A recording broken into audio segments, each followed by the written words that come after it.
Peut-on filmer les audiences? Alors, non. Mais en fait, si, parfois, et surtout depuis 2022. Je t'explique ça en 2 minutes. Classiquement, on vous répondra que c'est impossible. Et c'est vrai en un sens, puisque, selon la loi, l'emploi de tout appareil permettant d'enregistrer, de fixer ou de transmettre la parole ou l'image, en gros les caméras, micros et téléphones, est interdit, et ce pour toutes les audiences, qu'elles soient pénales, civiles ou administratives. Et si tu ne respectes pas cette interdiction, tu risques jusque 2 ans d'emprisonnement et 4 500 € d'amende. Donc, rigole pas trop avec ça.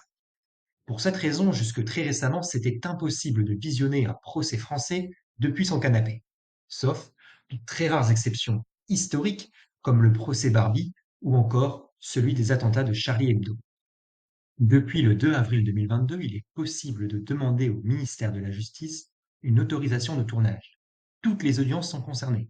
Il s'agit d'une révolution dans le domaine, avec tout de même quelques garde-fous pour éviter les dérives. Premièrement, cette autorisation ne peut être donnée que pour un motif d'intérêt public d'ordre pédagogique, informatif, culturel ou scientifique. Deuxièmement, certaines personnes doivent être occultées, c'est-à-dire rendues non identifiables.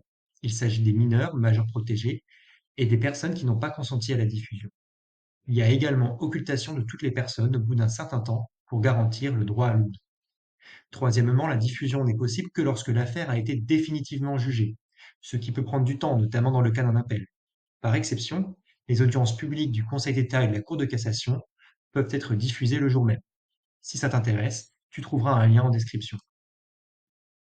En application de cette réforme, France Télévisions a enregistré et diffusé une émission intitulée Justice en France, qui compte aujourd'hui de nombreux épisodes, accessibles gratuitement en VOD sur leur site. Je te le mets en description. En tout cas, si tu veux t'imprégner de l'ambiance si particulière d'un procès, je ne peux que t'inviter à te déplacer au tribunal le plus proche. L'accès est libre et gratuit, mais tu ne pourras rien enregistrer.